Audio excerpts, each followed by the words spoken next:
A man proposes marriage to a woman by insulting her family, her social class, and her entire existence in the same breath. And she says no. In 1813, that single no was almost unthinkable.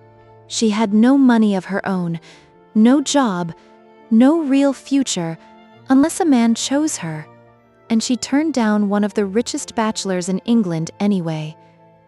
This is the story of a woman who refused to sell herself short, even when the entire world told her that pride was a luxury she couldn't afford.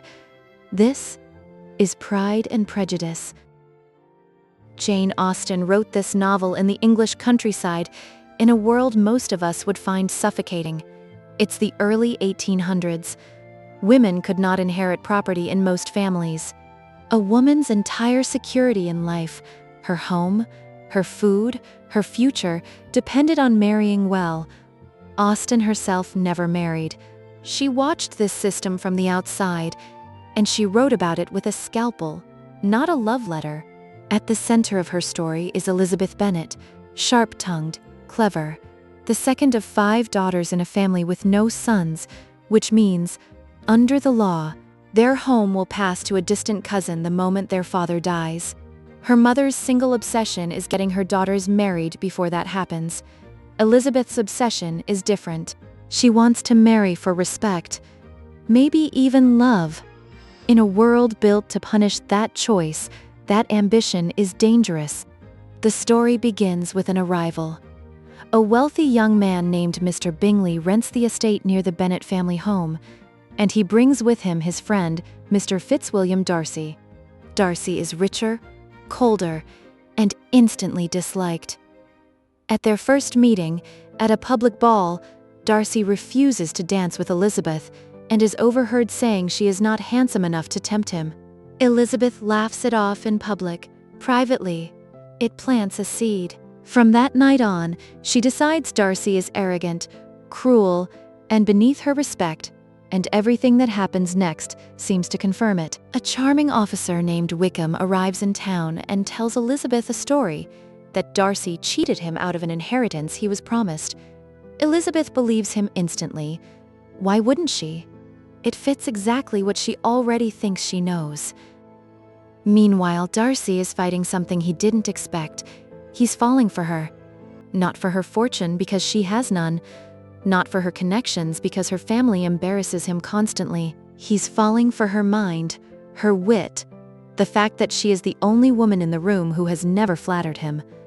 So he does something reckless. He proposes. And it is, by any measure, one of the worst marriage proposals in literature. He tells her he loves her against his own better judgment, that he's ashamed of her family, that he's had to talk himself into wanting her. He expects her to be grateful. Instead, Elizabeth refuses him, flatly, furiously, and accuses him of ruining Wickham's life and of sabotaging her sister's happiness with Bingley. Darcy leaves. But he leaves her a letter, and that letter changes everything. In it, he explains the truth. Wickham is not a victim. He's a liar and a fortune hunter who tried to seduce Darcy's own teenage sister for her inheritance. As for Bingley, Darcy separated him from Elizabeth's sister because he genuinely believed her family's behavior made the match unwise, not out of cruelty. Elizabeth is forced to face something uncomfortable. She was not a good judge of character. She trusted the man who flattered her and dismissed the man who was honest. Her pride in her own judgment was, itself, a prejudice.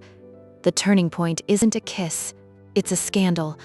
Elizabeth's younger sister, Lydia, runs off with Wickham, unmarried, a disaster that could ruin the entire family's reputation forever. And it's Darcy, working quietly and without credit, who tracks them down and pays Wickham to marry her, saving the Bennet family from ruin.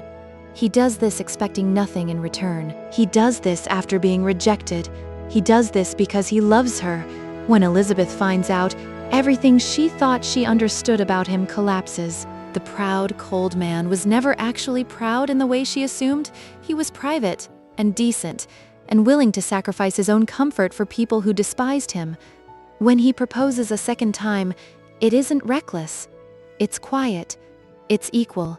And this time, Elizabeth says yes, not because she needs to, but because she finally sees him clearly. Here's why this book still matters 200 years later. Pride and Prejudice isn't really a love story. It's a story about the danger of first impressions and how badly we want to be right about people. Elizabeth prided herself on being a sharp judge of character. That pride made her an easy target for a good liar and blind to a good man. We do this constantly. We meet someone, we form a snap verdict in the first 60 seconds, and then we spend every interaction after that collecting evidence to confirm what we already decided. Austen is telling us, gently but clearly, your first read on a person is often a story you're telling about yourself, not about them.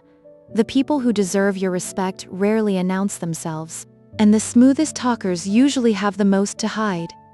In a world of dating profiles, first impressions, and instant judgments, Elizabeth Bennet is still asking the same question we are: how do you actually know if someone is worth trusting? So here's my question for you. Have you ever been completely wrong about someone in either direction and only found out the truth much later? Tell me about it in the comments. I read every single one. If you liked seeing an old story hit different in a new light, you'll want to see what happens when pride turns into obsession instead of growth. Check out our breakdown of Wuthering Heights next, right here. Thanks for watching Old and New. See you in the next one.